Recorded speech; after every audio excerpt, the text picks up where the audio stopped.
வணக்கம் மகளே, இன்றைக்கான வீடியோவில் வந்து என்ன பார்க்குறோம் அப்படின்னா, அசெம்பிள் ஆம்ப்ளிஃபையரில் சவுண்டு ஹையாக வச்சோம் அப்படின்னா மெட்டலோய்டு ஹீட் ஆகுது அப்படிங்கிறத பற்றி ஒரு டீட்டெயிலான பதிவு தான் இன்றைக்கான வீடியோவில். அது நார்மலாக இல்லை வந்துட்டு பார்த்தோம் அப்படின்னா பிரச்சனை ஆகுமா அப்படிங்கிறத பற்றி தான் டீட்டெயிலாக பார்க்குறோம். ஓகேங்களா? ஸோ இன்றைக்கி பார்க்குறது ரொம்ப ஒரு இம்பார்ட்டன்டான டாப்பிக்கு. கண்டிப்பாக சப்ஸ்கிரைப் பண்ணாமல் பண்ணிக்கோங்க. லைக் பண்ணி ஷேர் பண்ணி கமெண்ட் பண்ணுங்கள். நானும் உங்களுக்கு தனுஷ் வீடியோஸ். வால்யூம் அதிகமாக பண்ணால் மெட்டல் டயோடு ரொம்ப ஹீட் ஆகுது அப்படின்னா இது நார்மல் இல்லை சிக்னலால் ஏதாவது பிரச்சனை வருமா அப்படிங்கிறத பற்றி பார்க்கலாம். நிறைய பேர் ஆம்ப்ளிஃபையர் பில்ட் பண்ணும்போது இந்த டவுட் நிறைய பேர்த்துக்கு வரும். என்ன அப்படின்னா, வால்யூம் கம்மியாக இருக்கும்போது எல்லாமே நார்மலாக இருக்கும். ஆனால் சவுண்ட் இன்க்ரீஸ் பண்ணோம் அப்படின்னா உடனடியாக டயோடு வந்துட்டு பார்த்தோம் அப்படின்னா டச் பண்ண முடியாத அளவுக்கு ஹீட் ஆகும். அந்தளவுக்கு ஹீட் ஆகும். அப்போது எல்லோரும் யோசிப்பாங்க, டயோடு ஏதாவது ஃபால்ட்டாக இருக்குமா, இல்லை ஆம்ப்ளிஃபையர் போர்டு ஏதாவது பிரச்சனையாக இருக்குமா, இல்லை டிரான்ஸ்ஃபார்மர் வந்து பார்த்தோம்னா லோவாக போட்டிருக்குமா அப்படிங்கிறத பற்றி நிறையா டவுட்ஸ் வரும். ஏன்னா உண்மையான ரீசன் என்ன அப்படின்னா ப்ராக்டிக்கலாக நம்ம புரிஞ்சிக்கலாம். முதல்ல அதாவது டயோடு என்ன ஒர்க் பண்ணுது, அதாவது டயோடு என்ன வேலை செய்யுது அப்படிங்கிறத பற்றி தெரியணும். டிரான்ஸ்ஃபார்மர்லேருந்து வர ஏசி கரண்ட் வருது டிரான்ஸ்ஃபார்மர்லேருந்து. அப்போது ஆம்ப்ளிஃபையருடைய சர்க்யூட்டுக்கு டிசி கரண்ட்டு வேணும். ஓகேங்களா? ஸோ அப்போ அந்த ஏசியை டிசியாக மாற்றுற வேலையை தான் வந்து பார்த்தோம்னா டயோடு செய்யுது. அப்போது பிரிட்ஜ் ரெக்டிஃபையர் இருக்கலாம், அல்லது இண்டிவிஜுவலாக மெட்டல் டயோடு யூஸ் பண்ணலாம் இந்த மாதிரி. ஓகேங்களா? அப்போ கரண்ட்டு எல்லாமே முதல்ல டயோடு வழியாக தான் வந்து பார்த்தோம்னா ஆம்ப்ளிஃபையருக்குள்ளே போகும். அதனால் ஆம்ப்ளிஃபையர் பவர் அதிகமாக கன்சியூம் பண்ணும்போது டயோடு மேலே லோடு வந்து பார்த்தோம்னா அதிகமாக ஆகும். அப்போது ஹீட்டு வர்றது வந்து நார்மலானா நார்மல் தான். பட்டு ஒரு டயோடு கரண்ட்டை வந்து கனெக்ட் பண்ணும்போது கொஞ்சம் வோல்டேஜ் வந்து ட்ராப் இருக்கும். அப்போது சிலிக்கான் டயோடுனா அப்ராக்சிமேட்டாக 0.7 வோல்டேஜ் ட்ராப் இருக்கும் கரண்ட் இன்க்ரீஸ் ஆனால். ஓகேங்களா? அப்போ பவர் லாஸ் வந்து பார்த்தோம்னா வோல்டேஜ் ட்ராப் இன்ட்டு கரண்ட் வரும், அந்த ஃபார்முலாவில் வரும். ஓகேங்களா? ஸோ அப்போ கரண்ட் அதிகமாக போனால் லாஸும் வந்து பார்த்தோம்னா அதிகமாக போகும். அப்போ அந்த பவர் லாஸ் வந்து ஹீட்டாக மாறுது. அதனால தான் வால்யூம் இன்க்ரீஸ் பண்ணால் டயோடு ஹீட் ஆகிறது வந்து பார்த்தோம்னா நார்மல் தான். அப்போது எப்போ கான்சர்ன் ஆகும் அப்படின்னா, ஹீட் இருக்கிறது நார்மல் தான். ஆனால் சில சுச்சுவேஷனில் ப்ராப்ளம் இருக்கலாம். ஒரு சுச்சுவேஷன் சொல்கிறேன். இப்போ வால்யூம் கண்ட்ரோல் வந்து இன்க்ரீஸ் பண்ணும்போது டயோடு ரொம்ப வேகமாக பர்ன் ஆகிற மாதிரி ஹீட் ஆகும். அப்போ எக்ஸாம்பிளுக்கு ஒரு 2 செகண்ட்ஸ் டச் பண்ண முடியாத அளவுக்கு இருக்கும். அப்போது டயோடு ரேட்டிங் வந்து கம்மியாக இருக்கலாம். ஓகேங்களா? அது ஒரு சுச்சுவேஷன் இருக்கலாம். ரெண்டாவது வந்து பார்த்தோம் அப்படின்னா, டிரான்ஸ்ஃபார்மருடைய கரண்ட் கெப்பாசிட்டி போதாமல் இருக்கலாம். இப்போ எக்ஸாம்பிளுக்கு ஆம்ப்ளிஃபையருக்கு 8 ஆம்பியர் வேணும் அப்படிங்கும்போது டிரான்ஸ்ஃபார்மர் நீங்கள் தரது வந்து ஒரு 3 ஆம்பியர் தான் கொடுத்துருப்பீங்க. ஓகேங்களா? ஸோ அப்போ 3 ஆம்பியர் தான் இந்த டிரான்ஸ்ஃபார்மர் கொடுக்குது அப்படின்னா, அப்போ கரண்ட்டு வந்து ஓவர்லோட் ஆகி டயோடு ஹீட்டாக வந்து பார்த்தோம்னா வரும். அப்போ டிரான்ஸ்ஃபார்மரும் வந்து பார்த்தோம்னா ஹீட் ஆகும், ப்ளஸ் டயோடும் ஹீட் ஆகும் கம்பல்சரி. அப்போ இன்னொரு சுச்சுவேஷன் பார்க்கும்போது ஸ்பீக்கர் இம்பிடன்ஸ் மிஸ்மேட்ச் பண்ணுறது.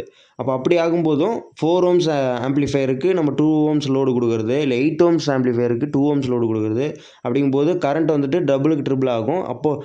இப்போ வந்து கரண்ட்டை வந்து டபுளுக்கு ட்ரிபிளாக கொடுக்க ட்ரை பண்ணும். அப்போ தான் பிரச்சனை ஆகும். அப்போது டயோடோ டிரான்ஸ்ஃபார்மரோ இது எல்லாமே கம்பல்சரி ஹீட் ஆகும்.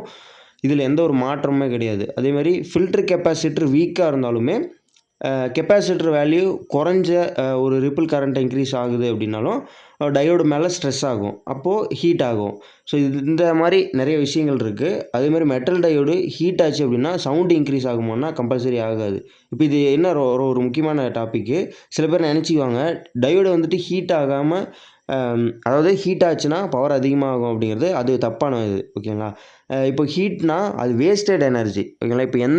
இப்போ ஒரு கிளாஸ் இப்போ ஏதாவது ஹீட் சிங் போட்டு நம்ம பவர் ஆம்ப்ளிஃபையரு இல்லை வேறு ஏதாவது எந்த சர்க்யூட்டு, எந்த டிரான்ஸ்ஃபார்மர், எந்த ஒரு காம்பனண்ட்லேயுமே ஹீட் ஆகுது அப்படின்னா அது ஒரு வேஸ்டேஜாக தான் நம்ம வந்து கணக்கு எடுத்துக்கணும். ஓகேங்களா? ஸோ அதை நம்ம வந்து வாட்டேஜ் அதிகமாக எடுக்கிறங்கிற கான்செப்ட்டு போகக்கூடாது. அப்போ ஹீட் இன்க்ரீஸ் ஆச்சு அப்படின்னா கரண்ட் லாஸும் இன்க்ரீஸ் ஆகும் அப்படின்னு தான் அர்த்தம். அப்போ நல்ல டிசைன் ஆம்ப்ளிஃபையரில் அன்வான்டடான ஹீட்டு கம்மியாக இருக்கணும். ஹீட் ஆகாமே இருக்காதுன்னு எந்த ஒரு எலக்ட்ரானிக் காம்பனண்ட்னு சொல்ல முடியாது. ஹீட் ஆகும். குறிப்பிட்ட அளவு ஆகிற அளவுக்கு தான் ஆகணும். ஓகேங்களா? எக்ஸ்ட்ரா எந்த இதுவும் ஆகக்கூடாது. இப்போ எக்ஸாம்பிளுக்கு 24/024 ஒரு 5 ஆம்பியர் ஆம்பியர் தருது. இப்போ P3 ஆம்ப்ளிஃபையர், இப்போது சக்தி ஸ்டீரியோ ஆம்ப்ளிஃபையர் நம்ம யூஸ் பண்ணுறோம் அப்படின்னா வால்யூம் லோவில் டயோடு கொஞ்சம் வார்மாக இருக்கும். அப்போ வால்யூம் ஹையில் டயோடு ஹாட்டாக இருக்கும். அப்போ இது நார்மல், இது பிரச்சனை கிடையாது. ஆனால் 10 ஆம்பியர் லோடு வரும்போது 3 ஆம்பியர் டயோடு யூஸ் பண்ணோம் அப்படின்னா அது பிரச்சனை. கண்டிப்பாக ஓவர் ஹீட் ஆகும். கொஞ்ச நாளில் டயோடு ஃபெயிலியர் ஆயிரும். இப்போது நான் போட்டிருக்க இந்த ஆம்ப்ளிஃபையருக்கு பர்ஃபெக்டான மேட்சிங் என்ன அப்படின்னா, ஒரு ஸ்டீரியோ ஆம்ப்ளிஃபையர் இந்த செட்டு செஞ்சுருக்கேன். 24/024 5 ஆம்பியருக்கு 35 10 மெட்டல் ஒயர் போட்டிருக்கேன். 50 வோல்ட்டில் 10,000 போட்டிருக்கேன். அதேமாதிரி சக்தியில் ஸ்டீரியோ ஆம்ப்ளிஃபையர் ஓகேங்களா, அந்த மாதிரி பண்ணியிருக்கேன்.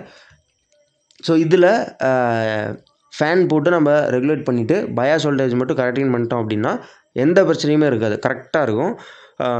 அதே மாதிரி பவர் ஆம்ப்ளிஃபையரை பொறுத்த வரைக்கும் எல்லா பவர் ஆம்ப்ளிஃபையரும் ஹீட் ஆகும் ஓகேங்களா. அது நீங்கள் செக் பண்ணி பார்த்தீங்க அப்படின்னா தெரியும். கம்பல்சரி எல்லா பவர் ஆம்ப்ளிஃபையரும் ஹீட் ஆகும். பட் அந்த குறிப்பிட்ட அளவுன்னு இருக்குது. அந்த குறிப்பிட்ட அளவு வரைக்கும் ஹீட் ஆச்சுன்னா பிரச்சனை கிடையாது. அதுக்கு மேலே ஹீட் ஆச்சுன்னா தான் பிரச்சனை ஓகேங்களா.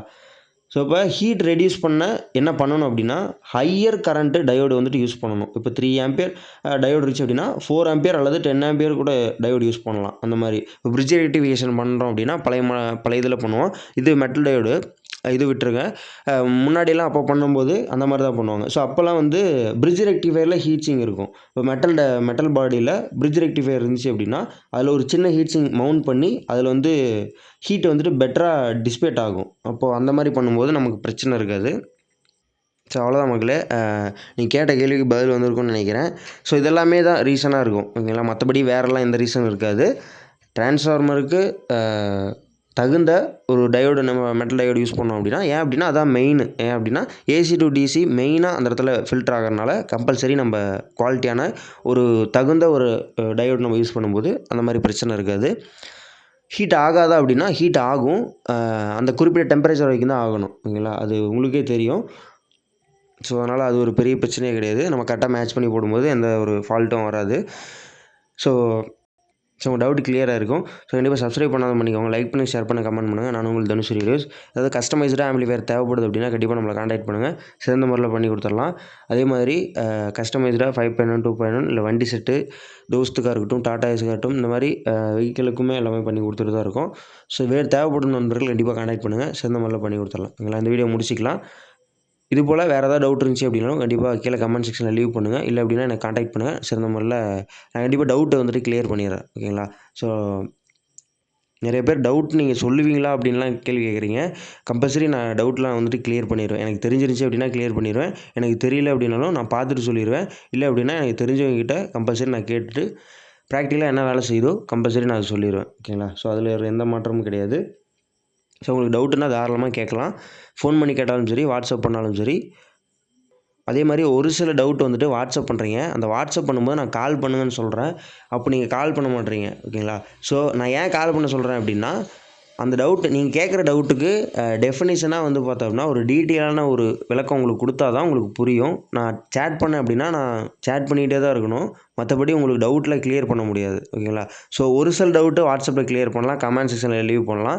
ஒரு சில டவுட் எல்லாமே கிளியராக எக்ஸ்பிளைன் பண்ணால் தான் ஒன்றும் வீடியோவில் சொல்லணும், இல்லை அப்படின்னா கால் பண்ணி பேசினா மட்டும்தான் டீட்டெயிலாக சொல்ல முடியும். ஸோ உங்களுக்கு புரியணும் அப்படிங்கிறதுக்காக தான் கால் பண்ண சொல்கிறது. இல்லை அப்படின்னா கமெண்ட் செக்ஷனில் லீவ் பண்ணுங்கள். நான் கண்டிப்பாக கம்பல்சரி வீடியோ போட்டுறேன் ஓகேங்களா. சரி ஓகே, வீடியோ முடிச்சிக்கலாம்.